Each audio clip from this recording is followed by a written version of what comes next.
Hello दोस्तों, तो हम यहाँ पे तैयारी कर रहे हैं यूपी टीजीटी एंड पीजीटी की। तो अभी तक के हमने प्रीवियस ईयर के जो भी पेपर थे वो सभी जो है topic wise most important points जो थे उनको डिस्कस किया। और अब जो है हम टॉपिक वाइज जो यहाँ पे क्लास लेकर आए हैं। और दोस्तों आपको यहाँ पे बता दें, आपको फुल फ्री कोर्स जो है अवेलेबल है, आप हमारे साथ पढ़ सकते हैं। अगर आपको लग रहा है कि जो फ्री कोर्स है वो आपके लिए यूज़फुल नहीं रहेगा, तो मैं आपको एक चीज़ उससे पहले बता दूँ। फिर आप एक शिक्षक बनने की तैयारी कर रहे हैं तो आप ये डिसाइड कर पाओगे कि क्या ज़रूरी है और क्या नहीं। तो इतना तो आप रखते ही हो। तो सबसे पहले दोस्तों मैं एक चीज़ बता दूं, आप कभी भी कहीं भी पढ़ोगे तो जो भी आप पढ़ना है, आप पेड कोर्स खरीदो या फिर फ्री कोर्स से आप पढ़ो, तो पढ़ना आपको ही है। तो आपको ये निर्धारित करना है कि आप एक पेड कोर्स को देकर और आपको वहाँ पे मोटे मोटे नोट्स जो हैं अवेलेबल करा दिए जाएंगे। और आपको सटीक पढ़ना है कि सारा पढ़ना है, शॉर्ट पढ़ना है कि सफलता के लिए पढ़ना है, ये जो है आप बहुत ही बेहतर तरीके से जो है डिसाइड कर सकते हैं। तो दोस्तों यहाँ पे जो है आज जो मैं आपको टॉपिक पढ़ाने वाली हूँ, तो सबसे पहले जो है ब्रह्मांड की उत्पत्ति पढ़ेंगे। हालांकि इससे पहले जो है मैंने दोस्तों ब्रह्मांड की उत्पत्ति जो है किस तरीके से हुई और किस तरीके से सौरमंडल में कनेक्ट किया हमने, और फिर उसमें हमने पृथ्वी और चंद्रमा पर फोकस किया, क्योंकि यहाँ पे जीवन है और चंद्रमा जो है उसकी कलाओं से जो है पृथ्वी पर प्रक्रियाएँ जो है वो होती हैं। तो इसलिए हमने 2 ग्रहों को विस्तृत रूप से जो पढ़ा। और उसमें फिर किस तरीके से जब हम पृथ्वी पर आए तो उसमें हमने जो है दुनिया में पृथ्वी पर जब आए तो पृथ्वी पर हमने देशांतर रेखाएं और जो उसकी लॉन्गिट्यूड और लैटिट्यूड रेखाओं को पढ़ा। पर जो यहाँ पे जो हम शुरू करेंगे, क्योंकि मैंने कहा है कि मैं आपको यहाँ पे पूरा जो कोर्स है डिस्कस करेंगे हम साथ में, मोस्ट इम्पॉर्टेंट पॉइंट हो, प्रीवियस ईयर पेपर सेगमेंट हो हमारा, उसको बहुत अच्छे से करेंगे। और जो मैंने आपसे कहा था कि मैं जो प्रीवियस ईयर पेपर की जो बुक है उसको फास्टेस्ट रीडिंग के थ्रू जो है कंप्लीट करूँगी, कैसे आप कम समय में मोटी से मोटी बुक को जो है फिनिश करें वो भी मैं बताऊँगी। तो फ़िलहाल जो है अब यहाँ जो हम टॉपिक वाइज डिस्कशन करेंगे उसमें हम लेकर आए हैं सबसे पहला जो है हमारा टॉपिक। ब्रह्मांड को इसलिए समझ रहे हैं, हालाँकि जो हमारे क्वेश्चन पूछे जाते हैं वो ज़्यादातर पूछे जाता है हमारे किससे, वो हमारे ज़्यादातर यूपी टीजीटी एंड पीजीटी में जो पूछे जाते हैं वो सौरमंडल से पूछे जाते हैं। परंतु सौरमंडल से पहले जो है दोस्तों हम पढ़ेंगे ब्रह्मांड की उत्पत्ति। और ब्रह्मांड की उत्पत्ति हम दोस्तों इसलिए पढ़ रहे हैं क्योंकि सबसे ज़रूरी ये है, जब हम किसी की बात करते हैं तो सबसे पहले ये पता होना चाहिए कि इसकी जो उत्पत्ति हुई है वो कहाँ से हुई है। तो ब्रह्मांड की उत्पत्ति दोस्तों हम इसीलिए पढ़ेंगे। तो हम जो है यहाँ पे ब्रह्मांड की उत्पत्ति पढ़ेंगे, ठीक है। तो ब्रह्मांड की उत्पत्ति जब दोस्तों हम पढ़ेंगे तो किस तरीके से ब्रह्मांड की उत्पत्ति हुई। तो दोस्तों एक चीज़ मैंने आपको डायग्राम के थ्रू जब इससे पहले का चैप्टर पढ़ाया है उसमें बताया, उसमें आपको चित्रित भी दिखाया मैंने। तो अभी मैं जब यहाँ पे इसको पढ़ा दूँगी तो जो वही पुराने नोट्स हैं मैं उसको आपको शो करूँगी, किस तरीके से आपको मैंने सिर्फ़ और सिर्फ जो आपकी ब्रह्मांड की उत्पत्ति है प्लस ग्रह है प्लस पृथ्वी है, उसमें जो मोस्ट इम्पॉर्टेंट पॉइंट्स और क्वेश्चंस बनते हैं वो सारे के सारे जो है मैंने वहाँ पे आपको एक ही 2 पेज में जो है फुल्ली जो 3 चैप्टर है कंप्लीट करके मैंने वहाँ पे जो है चित्रित किया है, तो उसे दिखाएंगे। परंतु सबसे पहले थ्योरी और एक एक्सप्लेनेशन जो है, एक विस्तृत तौर पर जो उसका अर्थ है उसको यहाँ पे डिस्कस करते हैं। तो आपने इससे पहले कई बार पढ़ा होगा कि ब्रह्मांड की उत्पत्ति किसने दी, कैसे हुई, क्या हुई, सब कुछ पढ़ा होगा। पर यहाँ पे आप सोच रहे हो ऐसा क्या पढ़ाने वाले, तो आप पहले चीज़ें देखिए, ठीक है। तो देखिए दोस्तों कि जो सबसे पहले हम ब्रह्मांड की उत्पत्ति की बात करें तो यहाँ पे देखिए आपका एक विलक्षण बिंदु था, ठीक है। तो एक विलक्षण बिंदु था ब्रह्मांड की जब उत्पत्ति हुई, और यहीं पर इसी विलक्षण बिंदु में आपका क्या हुआ, एक महाविस्फोट हुआ, जिसे कि हम एक बृहत्तम विस्फोट भी कहते हैं। इसे हम एक बृहत्तम विस्फोट भी कहते हैं या फिर हम इसे महाविस्फोट भी कहते हैं। महाविस्फोट जो है इसे हम क्या कहते हैं, महाविस्फोट भी जो है हम अपना इस विस्फोट जो है इसे विस्फोट भी कहते हैं। अब जब ये महाविस्फोट हुआ, ठीक है, तो ये जो विलक्षण बिंदु है ये हमारा कौन सा बिंदु है, विलक्षण बिंदु है दोस्तों ये हमारा। और जब विलक्षण बिंदु है, जब महाविस्फोट हुआ तो ये जो विलक्षण बिंदु था इस तरीके से छिन्न भिन्न जो हो गया, अलग अलग तरीके से जो इसके टुकड़े हैं वो इधर उधर बिखर गए। तो जैसे ये विलक्षण बिंदु पर एक बृहत्तम विस्फोट हुआ और विलक्षण बिंदु जो है टूट गया। क्या हुआ, जब विलक्षण बिंदु हमारा टूट गया, अब जब ये टूट गया है तो एक जैसे कि सपोज़ आपने बोतल देखी होगी, ठीक है। अब ये बोतल है, ठीक है। अगर इस पर एक भारी सा कोई आप पत्थर है या फिर रॉड से जो प्रहार करो तो ये जो है इसका जो यहाँ पे अगर आपने प्रहार किया, यहाँ पे जो केंद्र है, तो ये सारी जो बोतल है वो बिखर कर रह जाएगी। या फिर आप कभी एक नदी में जो है इससे पानी बह रहा हो, वहाँ पर एक जो पत्थर है वो फेंकिएगा, जैसे आप वो पत्थर फेंकोगे तो नदी में जो है कंपन होगा, एक गहरा सा प्रभाव होगा, उसमें जो पानी की जो धार है वो कहीं ना कहीं छिन्न भिन्न अलग अलग हो जाएगी। उसी तरीके से जब विलक्षण बिंदु में जो आपका विस्फोट हुआ, महाविस्फोट जब वो हुआ तो जो क्या हुआ कि जो विलक्षण बिंदु है बिखर कर रह गया। ठीक है, विलक्षणता जो बिंदु है वो बिखर गया। और क्योंकि जो इसमें घनीभूत अवस्था थी उसकी वो अरबों और खरबों वर्ष पूर्व जो है ब्रह्मांड की अत्यधिक घनीभूत अवस्था में परिवर्तित हुई, और इसी को जो है वैज्ञानिकों ने इसे विलक्षण बिंदु कहा। और इसी के जब महाविस्फोट हुआ तो क्या है, जो इसमें संघनन पिंड है उसके छिन्न भिन्न हो गया, तो जिसे विलक्षण बिंदु कह रहे हैं इसे एक पिंड माना, और ये जो है एकदम टूट के बिखर गया। ठीक है, अब जब ये बिखर गया, अब हुआ क्या कि जब संघनन पिंड जो है पूरी तरीके से बिखर गया, दूर दूर जाकर ये छितर कर जो है एक तरीके से एक बिखर गया पूरी तरीके से। अब क्या है कि जब ये महाविस्फोट हुआ, जो ये बात कर रहे हैं, तो अब ये भी पता होना चाहिए कि ये बात कर कौन रहा है। ठीक है, अब यहाँ पे कहा गया कि जो विलक्षण बिंदु है वो विलक्षण बिंदु बृहत्तम विस्फोट हुआ और उससे ये टूट गया। अब भाई जो ये बात है वो कह कौन रहा है। जब कभी भी हम ज्योग्राफी या कोई भी हिस्ट्री या जो एसएसटी में जो सब्जेक्ट आते हैं, बेसिकली मैं आपको बताऊं तो उनको जब हम पढ़ते तो उसमें जो है मोस्ट सेगमेंट जो है, उसमें मोस्ट इम्पॉर्टेंट सेगमेंट जो है उसे समझना है। सबसे पहले जो बात है वो कह कौन रहा है, किसने जो है ये थ्योरी प्रस्तुत की है। तो सबसे पहले जब इन्होंने कहा कि विलक्षण बिंदु टूटा जो कि संघनन पिंड था और ये छितर गया यानी फैल गया, तो ये बात कह कौन रहा है। तो जो ये महाविस्फोट का सिद्धांत है इसे हम बिग बैंग थ्योरी भी कहते हैं। इसे हम जो क्या है बिग बैंग जो है बिग बैंग थ्योरी भी कहते हैं। तो इसे हम जब बिग बैंग थ्योरी कहते हैं तो ये जो दी थी वो किसने दी थी, तो बिग बैंग थ्योरी जो थी हमारी वो किसने दी थी, बिग बैंग थ्योरी जो थी हमारी वो दी थी जॉर्ज, किसने दी थी हमारी, लेमेत्रे ने, यानी जो लेमेत्रे जी थे, लेमेत्रे ने दी थी, या जो इनका पूरा नाम है वो है जॉर्ज लेमेत्रे। ठीक है, तो इनका पूरा नाम था जॉन लेमेत्रे। तो इन्होंने जो है ये जो है सिद्धांत प्रस्तुत किया। ठीक है, अब क्या है, ये कहते हैं जब ये विलक्षण बिंदु टूटा तो इसमें से जो भी विस्फोट से छिन्न भिन्न इसका जो अंग हुआ, इसी में से जो कई सारी जो है आकाश गंगाएं बनी, और इसी में से जो आकाश गंगाएं, हमारी जो आकाश गंगा है, ठीक है, वो सर्पिलाकार है, यानी जो इसी में से जो है हमारी जो विलक्षण बिंदु टूटा, यहीं से जो है हमारी क्या है आकाश गंगा जो है क्या है हमारी आकाश गंगा जो है उसका जो है निर्माण हुआ। ठीक है, यानी विलक्षण बिंदु जस्ट उसके बाद आकाश गंगा जो है हमारा निर्माण हुआ, जो कि अनुमान लगाया जाता है कि आपका जो है 20 लाख जो है प्रकाश वर्ष पूर्व दूर है, यानी 20 लाख प्रकाश वर्ष जो है क्या है आपका दूर है। ठीक है, अनुमान है ये। अब बात करें कि जो ये आकाश गंगा है इसके आकार की बात, भाई अगर आकार है तो आकार कैसा है इसका, तो इसका जो आकार है वो सर्पिलाकार है आपका। ठीक है, सर्पिलाकार है। अगर बात करें कि इसकी सबसे निकटतम जो है कौन सी जो मंदाकिनी है, तो मंदाकिनी कौन सी है उससे पहले हम बात करेंगे कि मंदाकिनी होती क्या है। ठीक है, मंदाकिनी को इंग्लिश में जो है आपने सुना हो तो इसे कहते हैं गैलेक्सी।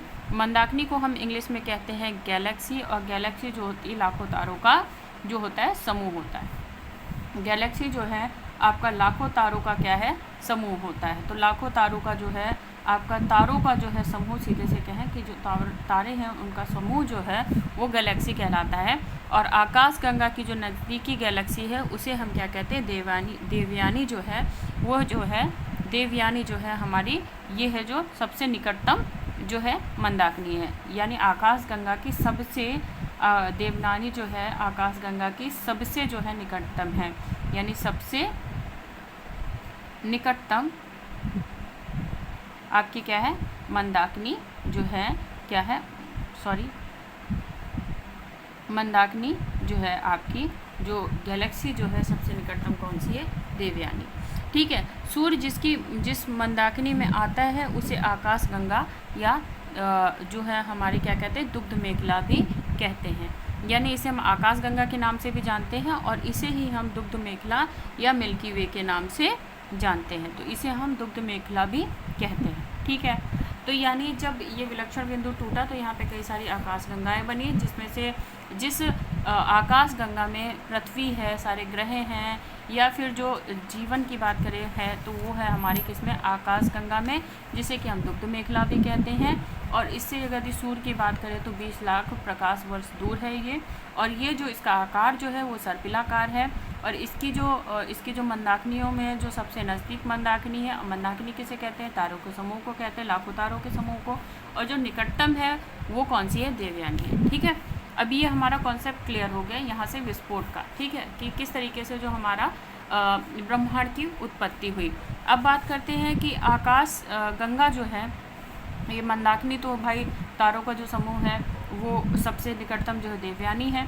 अब बात करें जो देवयानी पे ही सबसे ज़्यादा चमकीला तारा है, या हम कह सकते हैं कि जो मिल्की वे है हमारी, जो आपकी मिल्की वे है हमारी यहाँ पे, तो मिल्की वे का या आकाश गंगा का हम कह सकते हैं, आकाश गंगा का जो सबसे चमकीला तारा है, जो हमारा सबसे चमकीला तारा है वो कौन सा है, तो वो है हमारा साइरस, ठीक है। तो वो हमारा कौन सा है, साइरस।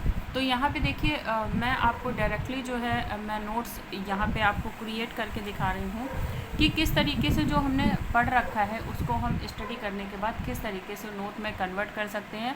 और जब हम क्वेश्चन को मेंशन कर रहे होते हैं, नोट्स को मेंशन कर रहे होते हैं, पॉइंट्स लिख रहे होते हैं, तो हमें एक चीज़ को कनेक्ट करते हुए जानी चाहिए कि किस तरीके से किसके बाद क्या घटित हुआ, किसने दिया, कैसे दिया, कहाँ से आया। अगर कभी भी हम जब ज्योग्राफी पढ़ रहे हैं तो उसमें जो अगर आप जब भी ज्योग्राफी पढ़ रहे हैं तो अब अगर ज्योग्राफी पढ़ रहे हो तो दो चीज़ें ज्योग्राफी में, कुछ चीज़ें जो है आप याद रखो। पहली बात क्या है, कैसे, ठीक है, हुआ, किसने दिया, ठीक है, कैसे हुआ, ठीक। और अब ये है जो कैसे हुआ, और फिर उसके बाद है प्रभाव, ठीक है, उसका क्या प्रभाव पड़ता है, ठीक, और स्थिति, ठीक है। इतनी चीज़ें अगर आपने जब पढ़ते समय निकालना सीख गया तो ज्योग्राफी में यकीन मानिए जो आपके लिए ज्योग्राफी जो है एकदम खेल सी बन जाएगी और इजीली उसको समझते चले जाओगे। और यूपी टीजीटी और पीजीटी की जो ज्योग्राफी है आपको मज़े से आप उसको कर पाओगे और आपके लिए वो बहुत ही ईजी हो जाएगी, ठीक है।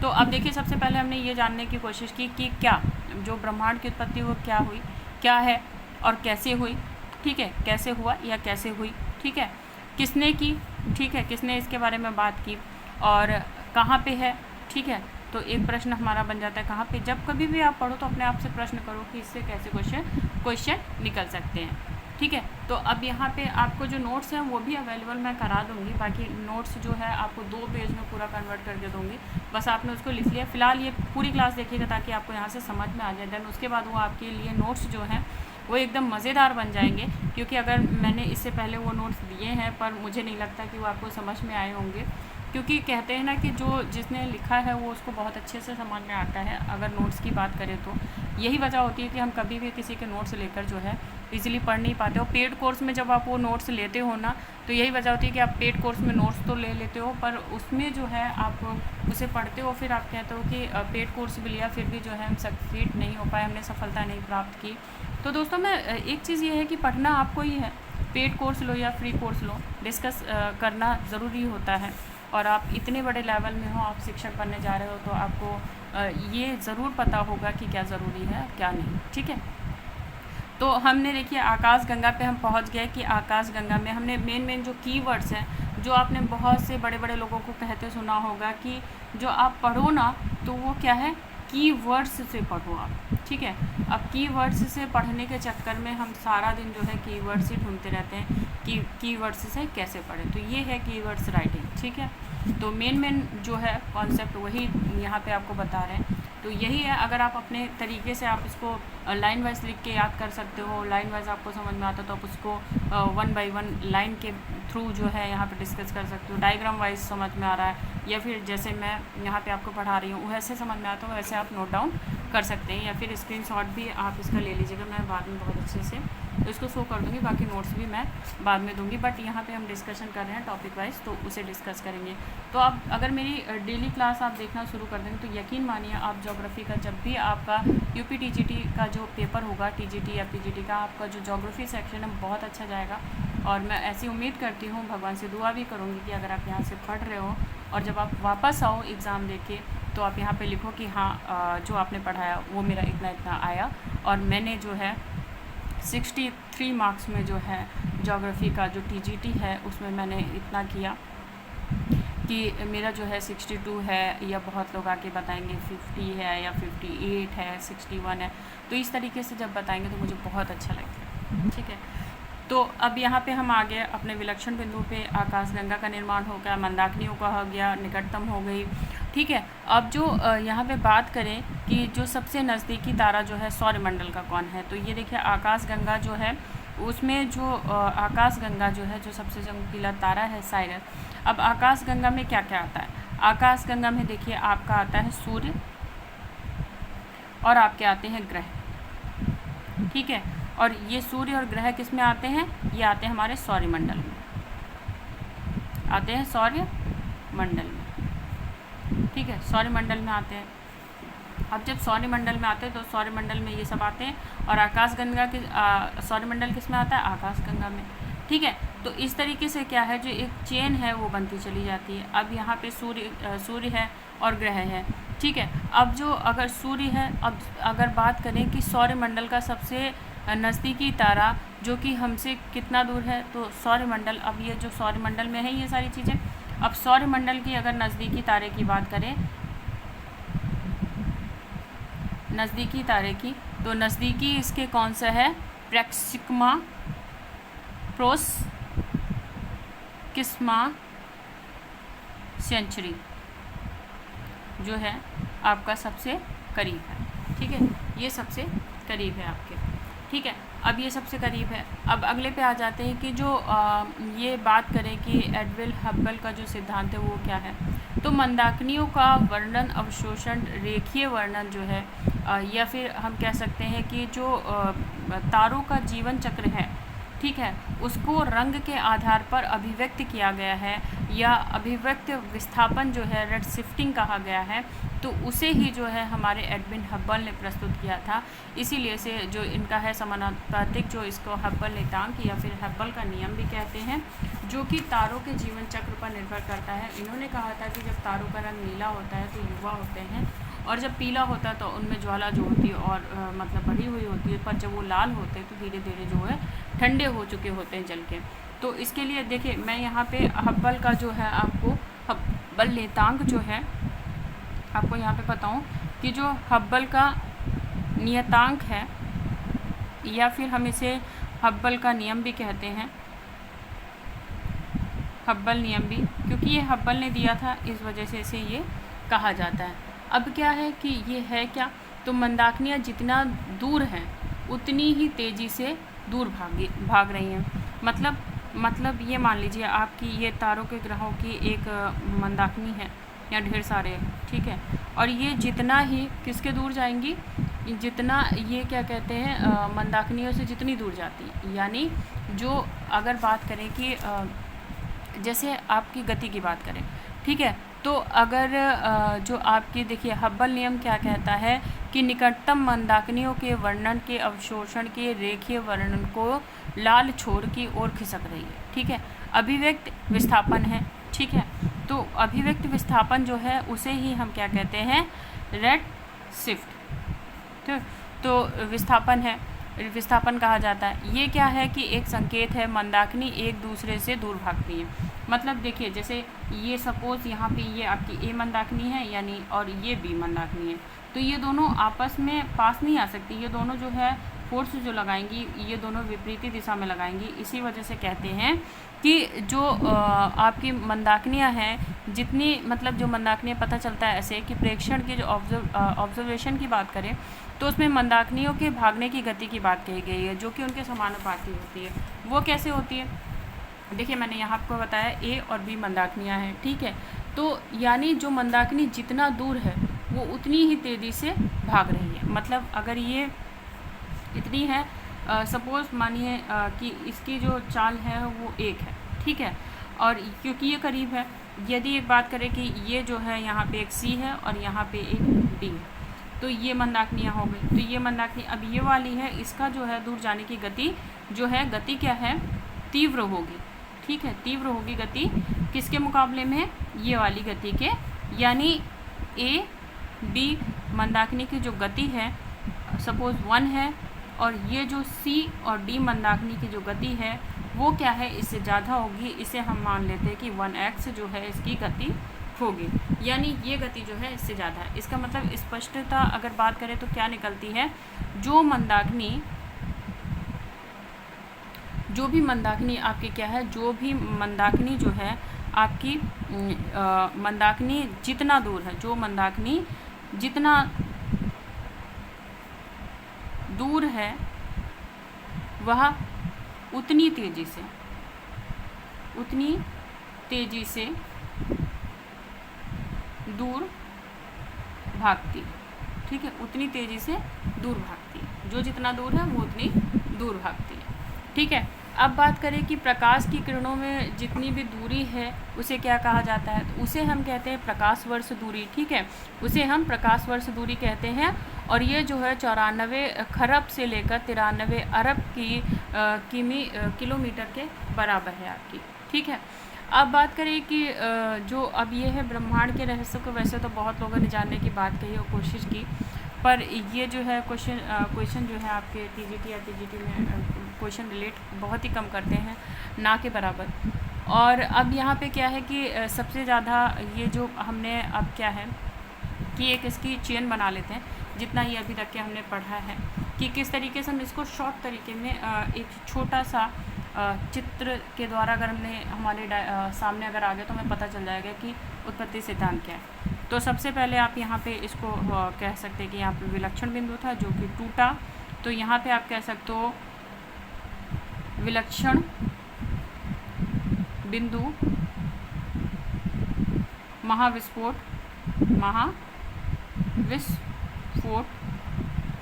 ठीक है। क्या था ये, बिग बैंग थ्योरी, जो कि हमारी किसने दी, जॉर्ज लिमेट्री, ठीक है, इन्होंने दी, ठीक है। अब इसके बाद क्या है, जब ये दी, इसका विलक्षण बिंदु जब टूट गया तब कई सारी यहाँ पे लाखों लिखे या अरब, क्या बनी हमारी आकाश गंगाएं, क्या बनी, गंगाएं, ठीक है, जिसे हम आकाश गंगाएं, गंगा, ठीक है, आकाश गंगा। क्योंकि जब ये टूटा तो यहाँ पे कई सारे जो थे क्या बने, संघनन जो है आपके पिंड बने। अन्य पिंडों में हमारी एक है आकाश गंगा, जिसे हम दुग्ध मेखला भी कहते हैं, दुग्ध मेखला भी कहते हैं, और इसे ही हम मिल्की वे भी कहते हैं, ठीक है, इसे ही हम मिल्की वे भी कहते हैं। अब इस मिल्की वे में क्या क्या आता है, इस मिल्की वे में जो है आपका सौरमंडल आता है, ठीक है, और सौरमंडल में क्या आता है हमारा, सौरमंडल में हमारा क्या आता है, सौरमंडल में आता है सूर्य और ग्रह, पिंड, धूमकेतु आदि, ठीक है, जो भी पत्थर वगैरह घूम रहे हैं सब ये जो है सौरमंडल में आते हैं। अब क्या है, ये सारी चीज़ें हमारी सौरमंडल में आती हैं। अब देखिए ये तो हो गया हमारा कि ये जो है कैसे थ्योरी आई, क्या हुई, किसने दी। अब बात करें आकाश गंगा के, जैसे हमने अब यहाँ पे आकाश गंगा पे आ जाते हैं, मेन पॉइंट लिखते हैं आकाश गंगा के। पहला है आकार सर्पिलाकार, नज़दीकी धारा, नज़दीकी जो मंदाकिनी है वो कौन सी है, नज़दीकी मंदाकिनी हमारी देवयानी, ठीक है। यहाँ पे इन शॉर्ट में मैं इसलिए पढ़ा रही हूँ ताकि ये जो है आपको बहुत ही अच्छे समझ में, इतने अच्छे से समझ में आ जाए कि आपको कोई मतलब दिक्कत ना हो, आपको दोबारा पढ़ने की ज़रूरत ही नहीं। अगर आपने यहाँ से पढ़ लिया है तो क्वेश्चन आए अपने फटाक से अटैम्प्ट किया और टिक कर दिया बस। अगर आप ऐसा करना सीख गए तो यकीन मानिए मेरी मेहनत वहीं पे सफल हो जाएगी। तो कह सकते हैं कि पेड कोर्स नहीं है, बट फिर भी आपको इतनी सफलता मिली कि आपने बिना एक भी पैसा खर्च किए मेहनत के साथ जो है हमारे साथ डिस्कशन किया, पढ़ाई की साथ में, और जो है आपने सफलता को प्राप्त किया। तो जो है वो इस तरीके से जो है शिक्षा का जो एक निःशुल्क प्रचार होना चाहिए, प्रसार होना चाहिए, वो बहुत अच्छा हो पाएगा। ठीक है, नज़दीकी तारे की अगर बात करें तो साइरस होता है, जिसे हम डॉग स्टार भी कहते हैं। ठीक है, ये हो गया हमारा।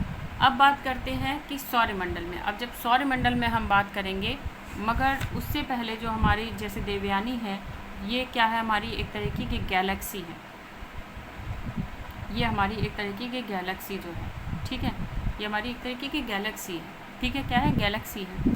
अब जो ये गैलेक्सी है, तो गैलेक्सी होती क्या है, लाखों तारों का समूह होता है। ठीक है, अब जब तारों की बात कर रहे हैं, तो तारों में जब हम बात करेंगे, तो जब लाखों तारे के हम समूह की बात कर रहे हैं, तो क्या हम ये नहीं बात करेंगे कि तारे जो हैं उनका जीवन चक्र क्या होता है।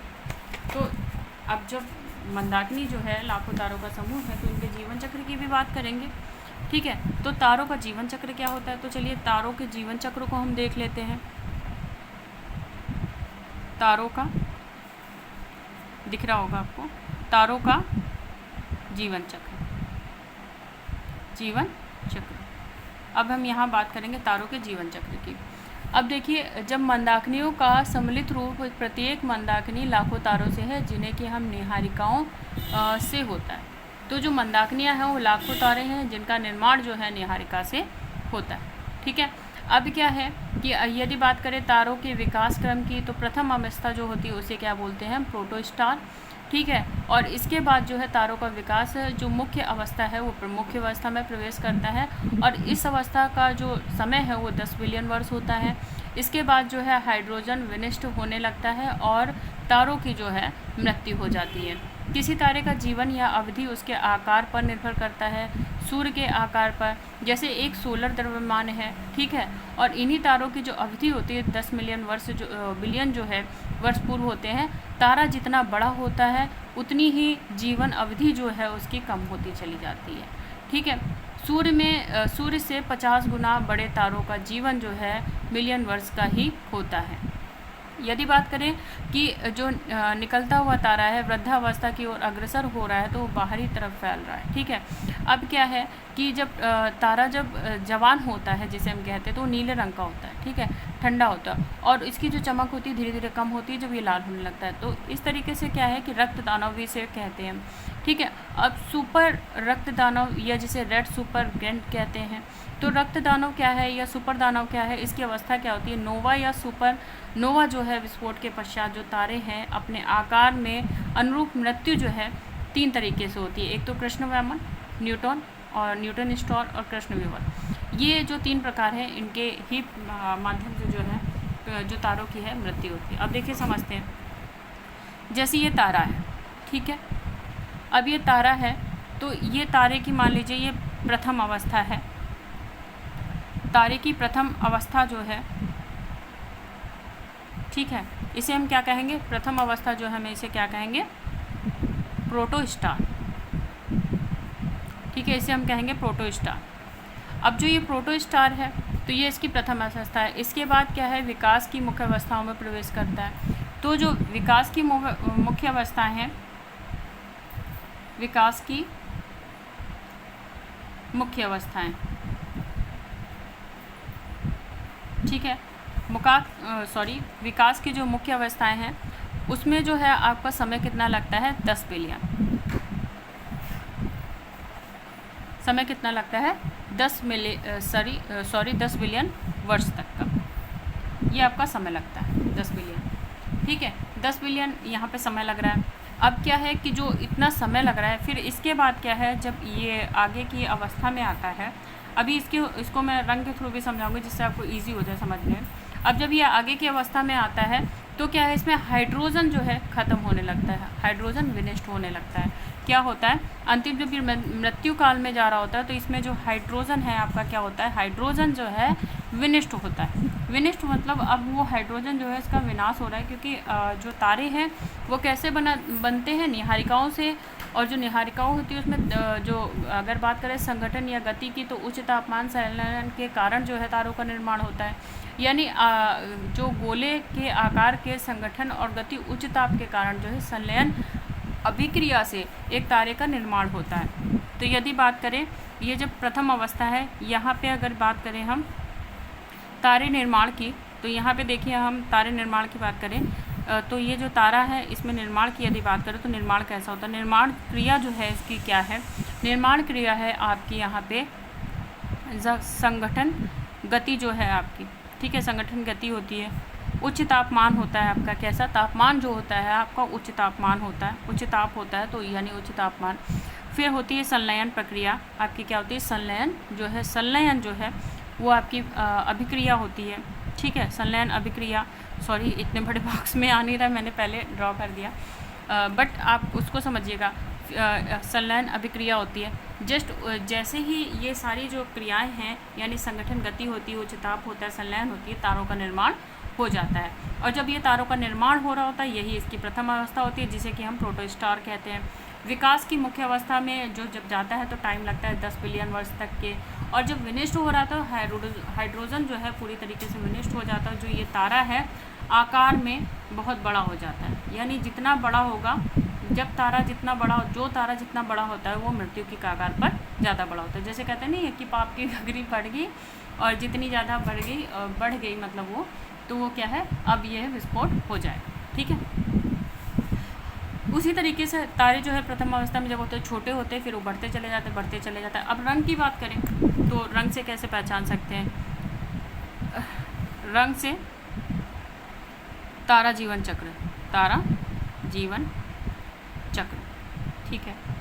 तो यदि बात करें नीले रंग की, नीला, पीला और लाल, ठीक है, ये है प्रथम अवस्था, ये है द्वितीय और ये है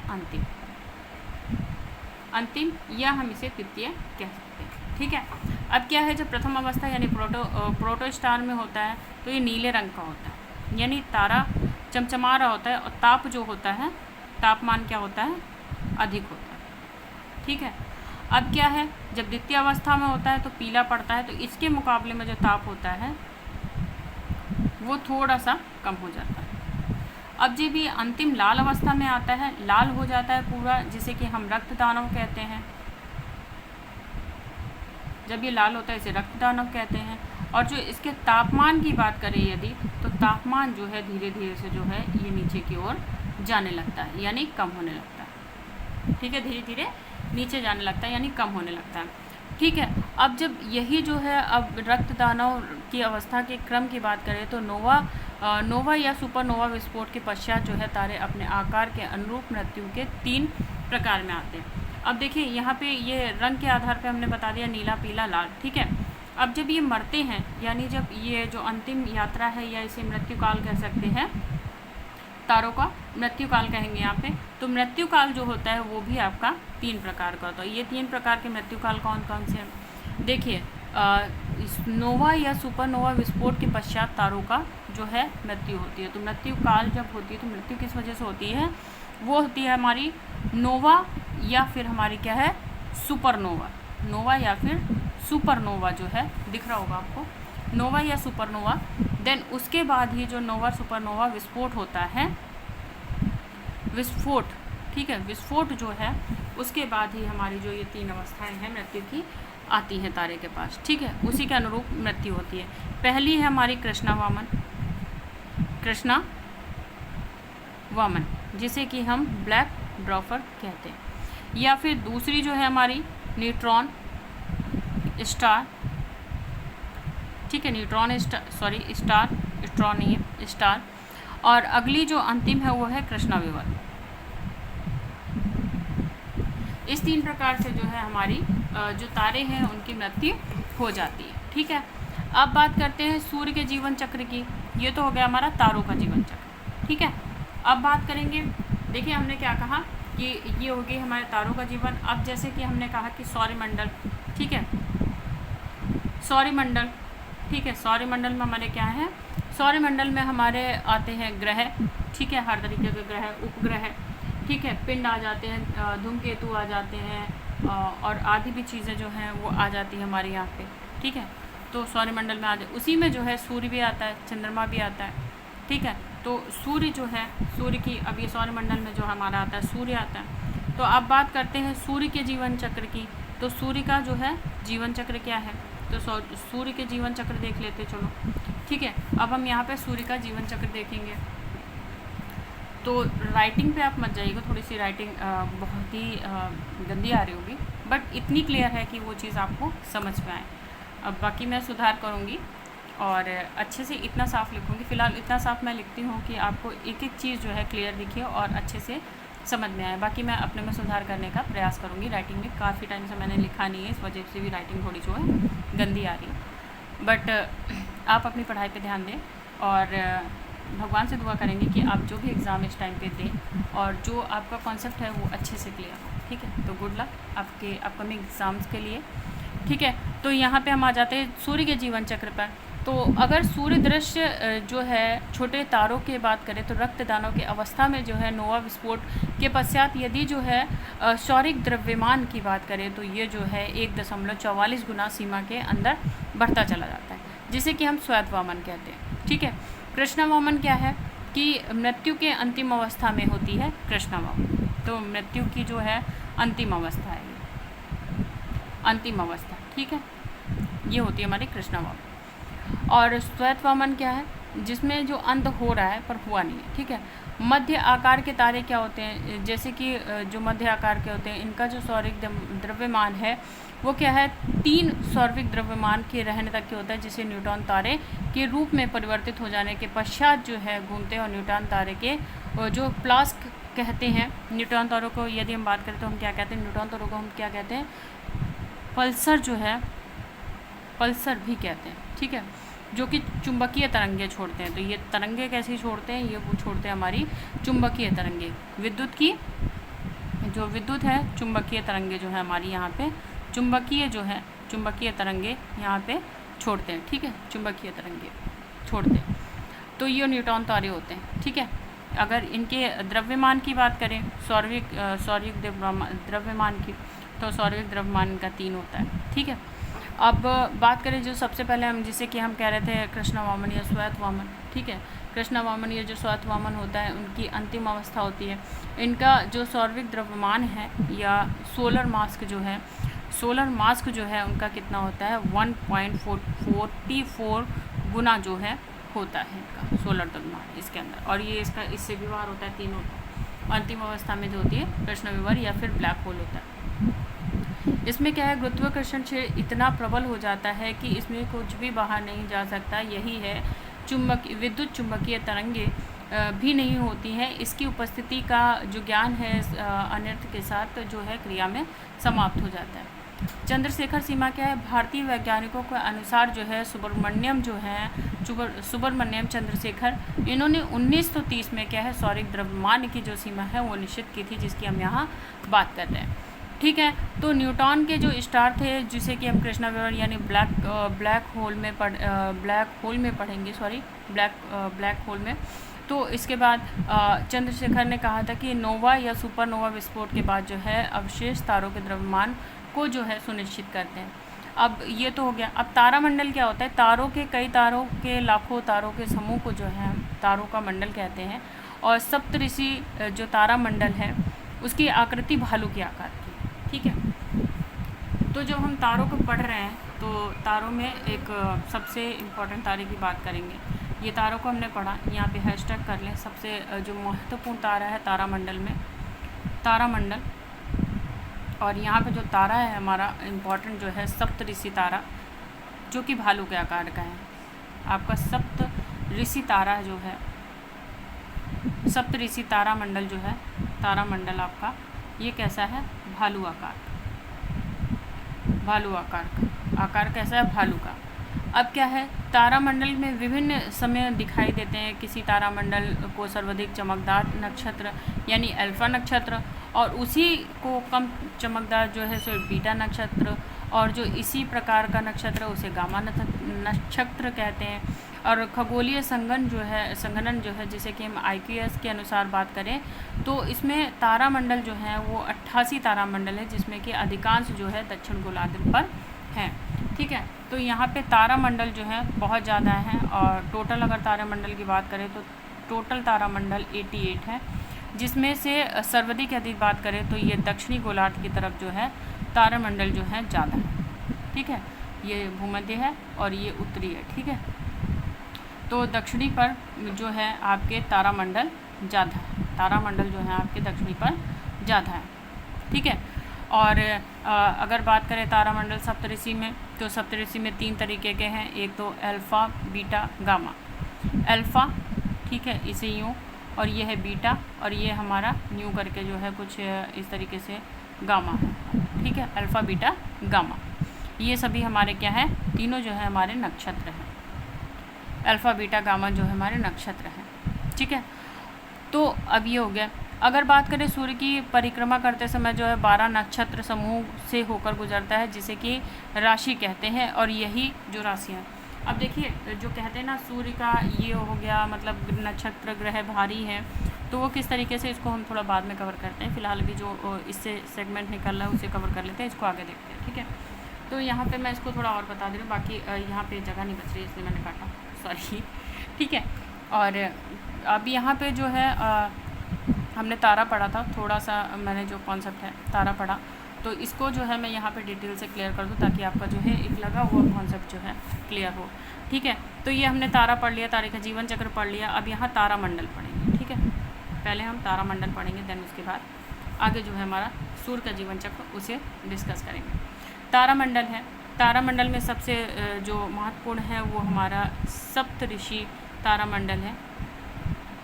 सप्तऋषि तारामंडल, ठीक है, और इसके आकार की बात करें तो भालू जैसा है ये।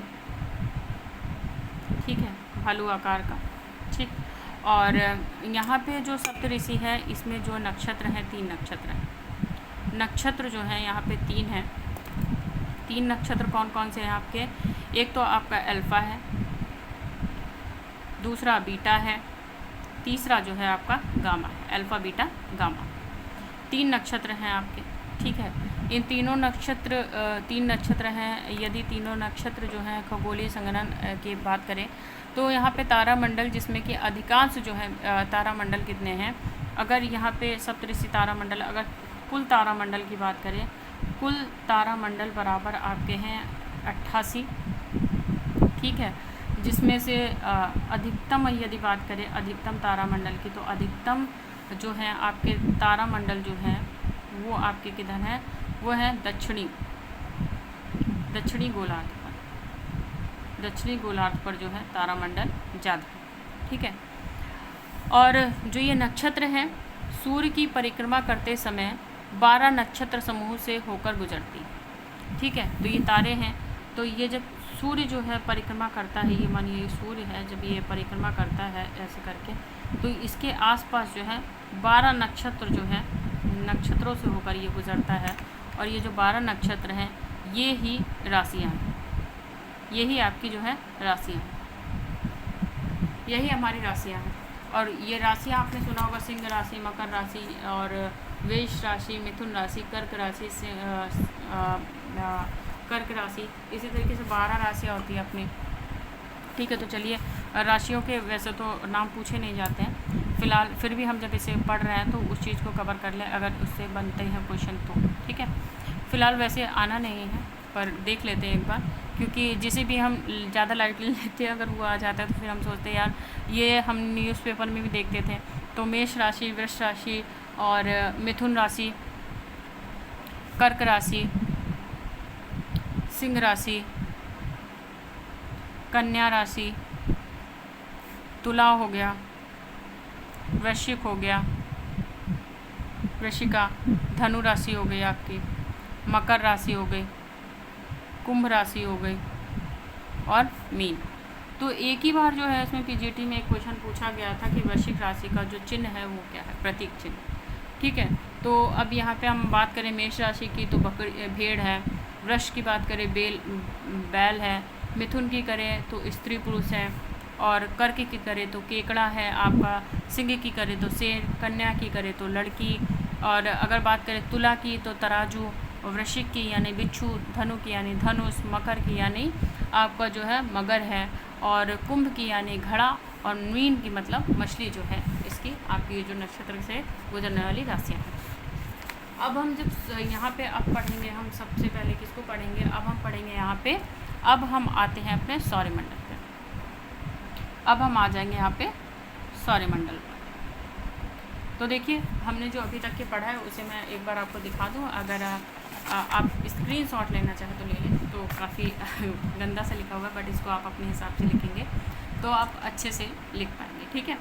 और ये चीज़ जब आप समझ के लिखोगे, थोड़ी सी मेहनत है, पेड कोर्स में लेने से आपको सारी चीज़ें लिखे मिलेंगी, बट यहाँ पे जो मिलेगा सॉलिड मिलेगा। और यहाँ से अगर आपने पढ़ना स्टार्ट किया तो ये है कि आप फ्री ऑफ कॉस्ट बहुत अच्छी चीज़ें भी सीखेंगे। डिस्कशन जो है सिर्फ हमें पढ़ाता ही नहीं, डिस्कशन में हम वो चीज़ें भी सीखते हैं जो हमसे अपनी खुद की सेल्फ स्टडी में थोड़ी चीज़ें छूट जाती हैं। बट यहाँ पर भी हम ऐसा नहीं है सेल्फ स्टडी नहीं कर रहे हैं, हम आपके साथ सेल्फ स्टडी भी कर रहे हैं और सेल्फ डिस्कशन भी कर रहे हैं, जो कि हम और आप मिलकर कर रहे हैं, ठीक है। तो यहाँ पर हो गया। अब जाकर ये जो है हमने ये पढ़ लिया। अब हम यहाँ पे है जो अगला जो है सौरमंडल पढ़ेंगे, ठीक है। अगला जो है हमारा सौरमंडल पढ़ेंगे। सौरमंडल में सबसे पहले जो है हम सूर्य को देखेंगे। तो सूर्य क्या है, देखिए सौरमंडल है। सौरमंडल में जो हमने आपको बताया था कि सौरमंडल में सूर्य आता है, धूमकेतु आते हैं, ठीक है, उपग्रह आते हैं, क्षुब्ध ग्रह आते हैं, और इसी में आपका सूर्य आता है, ठीक है। तो सौरमंडल में क्या क्या आता है, तो सौरमंडल में सबसे पहले बात करें सूर्य, 8 ग्रह, उपग्रह, क्षुब्ध ग्रह,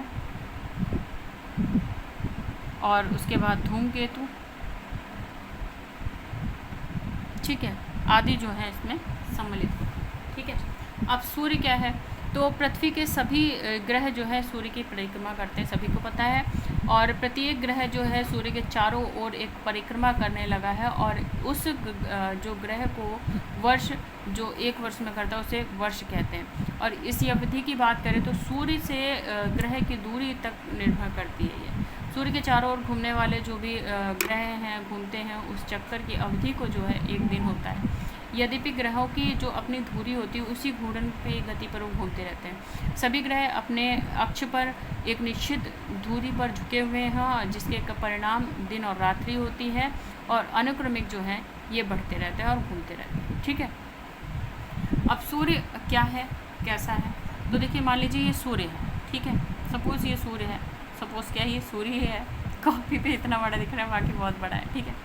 अब इसके जो किनारे किनारे जो एक रेखा है, ठीक है, तो 3 बॉर्डर्स हैं इसमें, ठीक है, इस तरीके से बॉर्डर बना रखा है। अब इतना साफ तो नहीं बना।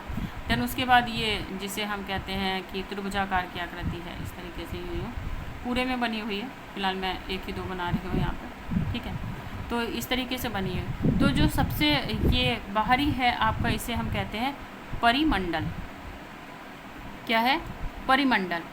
फिर जो आपकी ये सेकंड वाली लाइन है, सेकेंडरी लाइन, जिसे हम कहते हैं वर्णमंडल, ठीक है। फिर जो आपकी जस्ट सूर्य से अंदर की ओर है उसे हम क्या आती, ये जो है हमारा केंद्र है, ठीक है। तो यानी परिमंडल, वर्णमंडल, केंद्र। अब इसके बाद जो है प्रकाश मंडल जो है आपका जस्ट और जस्ट इसके ये है, ये हमारा क्या है, प्रकाश मंडल। प्रकाश मंडल जो है हमारा ये। तो सबसे पहले परिमंडल, वर्णमंडल, प्रकाश मंडल, केंद्र मंडल, और जो ये जो है आपका बाहरी हिस्सा जो है आपका जो त्रिभुजाकार का दिख रहा है, ये जो है आपकी सौर लपटें, सौर लपटें। अब देखिए सूर्य के पास जैसे कि बोला कि 8 ग्रह जो है वो चक्कर लगाते हैं अपनी निश्चित दूरी पर, ठीक है। तो एक निश्चित दूरी पर, और फिर ये आंतरिक ग्रह हैं, और फिर इसके बाद क्षुब्ध पट्टी है यहाँ पे, ठीक है। फिर 4 ग्रह और हैं यहाँ पे, ठीक है, जो छोटे ग्रह हैं, 4 ग्रह और हैं आपके, 4 आंतरिक है, 4 बाह्य हैं, ठीक है। 8 ग्रह हैं। तो यदि बात करें तो पहले बुध आ जाता है आपका, ठीक है, उसके बाद शुक्र आ जाता है, फिर आपकी आती है पृथ्वी, पृथ्वी के बाद आपका आता है मंगल, फिर आती है आपकी बृहस्पति, बृहस्पति के बाद आपका आता है शनि, शनि के बाद आपका आता है आपका आ जाता है अरुण और वरुण। तो आपका पहले आएगा अरुण और फिर आपका आ जाता है वरुण। तो ये आपके 8 ग्रह हैं। तो ये है सूर्य से बढ़ती हुई दूरी के आधार पर। ये कैसा है सीक्वेंस आपका? बढ़ती हुई दूरी, बढ़ती दूरी, ठीक है।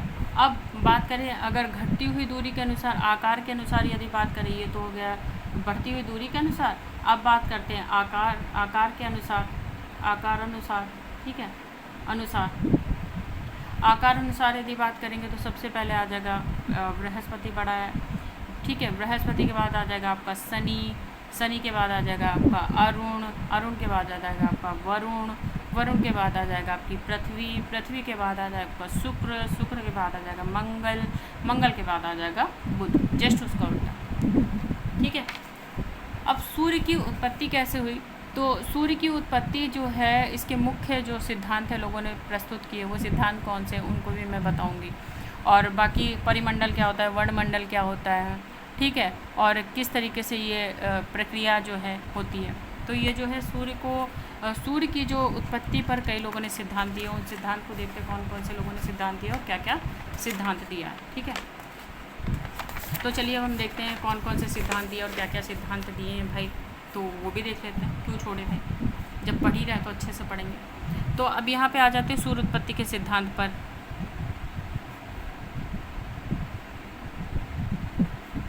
सूर्य उत्पत्ति सिद्धांत। तो दोस्तों एक चीज़ और है, मुझे पता है कि जब हर एक व्यक्ति जो है पेड कोर्स नहीं खरीद पाता, इनकम सोर्सेज बहुत कम होते हैं, तो उसमें जितने कम साधनों में आप जितना अच्छा कर सको, एक वो भी जो है योग्यता होती है। कम अपर्याप्त साधनों में पर्याप्तता कैसे प्राप्त की जा सकती है, तो वो भी आपको यहाँ पे सीखने को मिलेगी।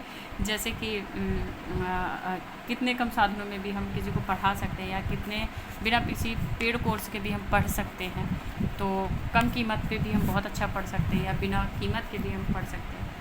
पढ़ाने का रीज़न और वीडियोज़ बनाने का रीज़न बस और बस इतना है कि जो शिक्षा प्रचार प्रसार मुद्रा द्वारा प्रचलित हो रही है, उसे कहीं ना कहीं थोड़ा सा नियंत्रित किया जा सके, बस, और कोई उद्देश्य नहीं है। बाकी आपको अच्छा लगे तो लाइक शेयर सब्सक्राइब ज़रूर करिएगा, ठीक है। तो सिद्धांत पर आ जाते हैं। पहला जो सिद्धांत है जो दिया गया था, वेव राशि परिकल्पना दी गई थी आपकी, राशि परिकल्पना, ठीक है। और ये दिया कितने था? ये दिया था आपका कट के द्वारा।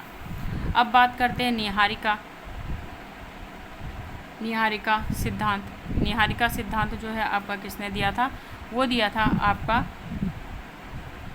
लाप्लेसे, लाप्लेसे ने दिया था।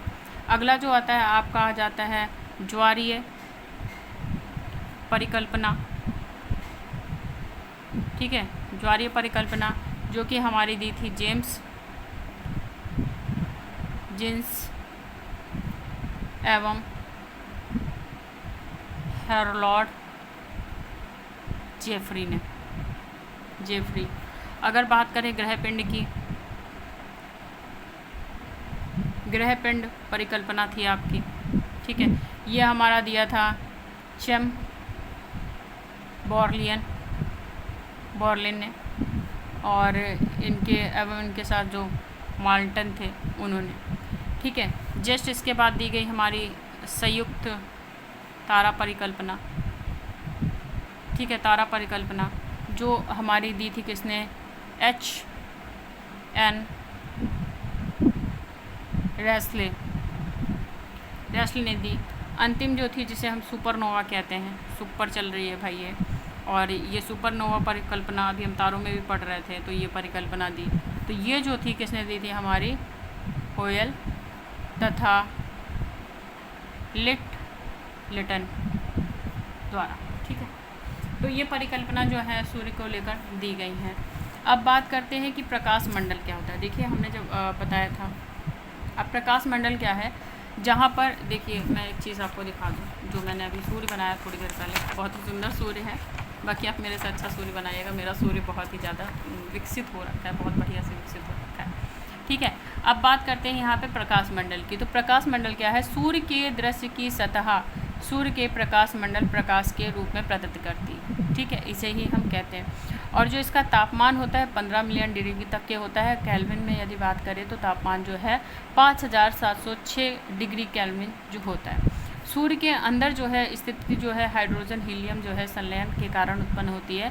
और सूर्य के यदि द्रव्यमान की बात करें तो 70% जो है हाइड्रोजन से और 28% जो हीलियम है, 2% जो है इसकी बाहरी जो तत्व हैं जैसे कि लिथियम और यूरेनियम है। ठीक है। और काली रेखा जो इसके आसपास दिखाई दी जाती है इसे हम फ्रेनॉन रेखा कहते हैं। और सूर्य के काले धब्बे जो हैं वो संलयनता इस धब्बों की संख्या जो है निम्नतर है। और उच्चतम जो यदि बात करें तो ये सौर धब्बा चक्र जो है यानी साइकिल होती है। अब इसके बाद जो है इसमें क्या है, सौर प्रदीप्त है। और जो कि सौर प्रदीप्त क्या है, सौर पवनों से उत्पन्न हुई एक प्रक्रिया है जो कि चुंबकीय आंधी भी या रेडियो संरचना से प्रतिबाधित होती रहती है। ठीक है। और उत्तरी ध्रुव में इसे जो है ओरोरा और दक्षिणी ध्रुव में इसे ओरोरा ऑस्ट्रियल कहते हैं और इसे बोरियसल जो है उसमें कहते हैं उत्तरी में। ठीक है।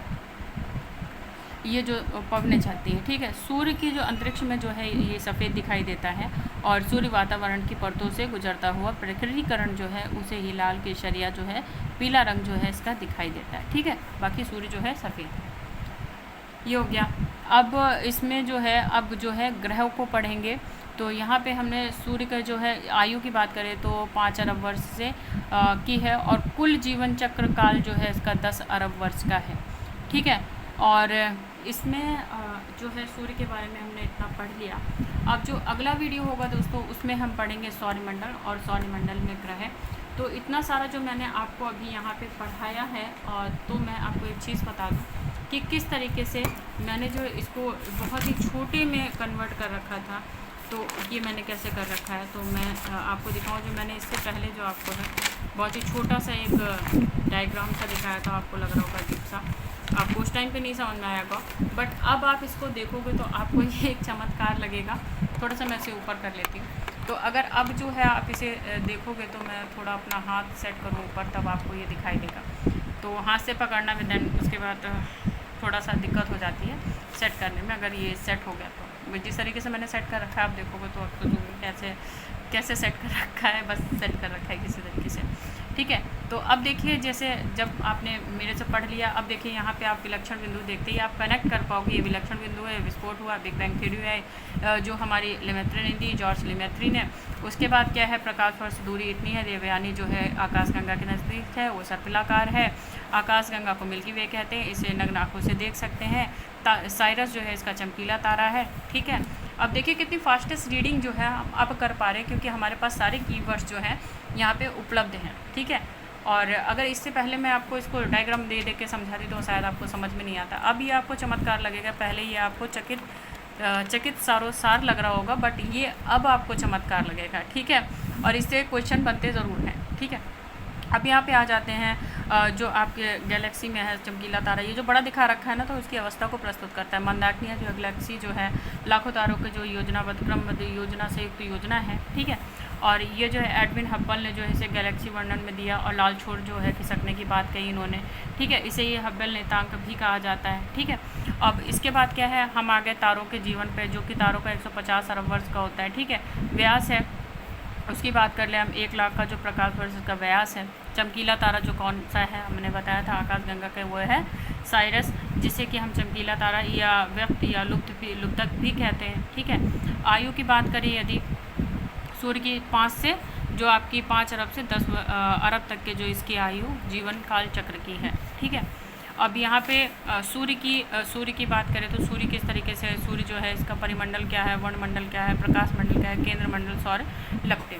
तो ये देखिए अब पूरी तरीके से आपको जो है ये जो नोट्स हैं अब ये चमत्कार आपको लगे होंगे। तो आपने जो अभी तक के मेरे से 1 घंटे में पढ़ा तो उसका सभी का सार जो है यहाँ पे आके ख़त्म हो जाएगा किस तरीके से। तो ये देखिए हमारा तारों का जीवन चक्र है और तारों का विकास कैसे होता है, किस वजह से होता है, मृत्यु कैसे होती है, विकास जो है स्टेज क्या है। ठीक है।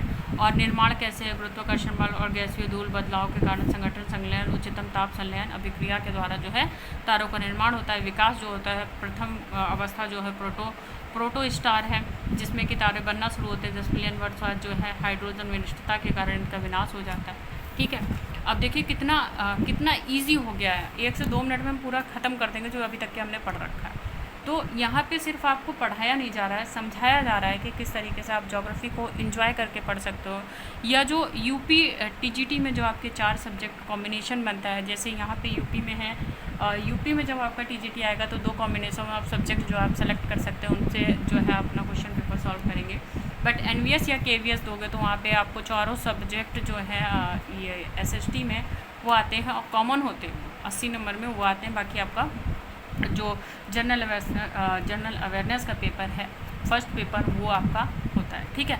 तो यहाँ पे रैंक बनाने के लिए इसलिए आपको मैं कह रही हूँ कि कोई चीज़ पढ़ो तो इतने सॉलिड तरीके से पढ़ो कि आपने वो पढ़ी और एग्ज़ाम में आई, आपने वो बस देखा कि बस आ गया सारा का सारा जो पढ़ा है हमने, और एग्ज़ाम टाइम जाते समय जब आप ऐसे शॉर्ट तरीके वाले या इजी वाले जो नोट्स हैं, जो कीवर्ड्स कन्वर्टेड नोट हैं, उनको जब आप पढ़ते हो नोट्स को, तो बहुत ही कम समय लगता है, फटाफट पढ़ लेते हो, ठीक है। तो 1 घंटे की जो क्लास है मैंने देखी कितनी ईजिली यहाँ पे कर दी है, ठीक है।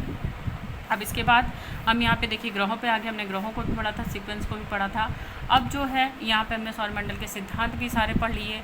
अब हम जो आगे पढ़ेंगे वो ग्रहों को विस्तृत रूप से पढ़ेंगे। तो उम्मीद करती हूँ दोस्तों आज की ये क्लास आपको अच्छी लगी होगी। अच्छी लगी हो तो प्लीज़ इस क्लास को उन लोगों को शेयर करिएगा जो पेड कोर्स नहीं खरीद सकते, ठीक है। और अगर आप मेरा पहला वीडियो देख रहे हैं तो इससे पहले प्रीवियस ईयर के जो पेपर का डिस्कशन हमने किया, टॉपिक वाइज डिस्कशन जो किया है, उसे ज़रूर देख लीजिएगा। और आज की क्लास अच्छी लगती है तो थोड़ा सा मोटिवेशन के लिए लाइक कर दीजिएगा। और अगर कोई कन्फ्यूज़न है आपको तो कमेंट सेक्शन में कमेंट करिएगा, या सजेशन है तो भी आप सजेशन दे सकते हैं। तो अभी के लिए दोस्तों इतना ही। और बंद करने से पहले, या समापन तो नहीं है इसका, अल्प विराम लेने से पहले मैं एक चीज़ और कहना चाहूँगी। अगर सफलता पानी है तो पढ़ते ज़रूर रहिए, क्योंकि जब तक कि आप पढ़ोगे नहीं, आगे बढ़ोगे नहीं, सफल होगे नहीं, तो पेड कोर्स खरीदो या फ्री कोर्स से पढ़ो, पर आप पढ़ो ज़रूर, क्योंकि आप पढ़ोगे नहीं तो आगे बढ़ोगे नहीं, ठीक है। तो शॉर्ट सरल तरीका बिल्कुल नहीं, सटीक पढ़ेंगे, सहज पढ़ेंगे और सफलता प्राप्त ही करेंगे। तो अभी की वीडियो में इतना ही दोस्तों। अगले वीडियो में हम पढ़ेंगे सौरमंडल के जो ग्रह हैं उनको। तो अभी के लिए गुड नाइट क्योंकि रात में बना रही हूँ। और thanks for watching my video friend. Bye bye friend.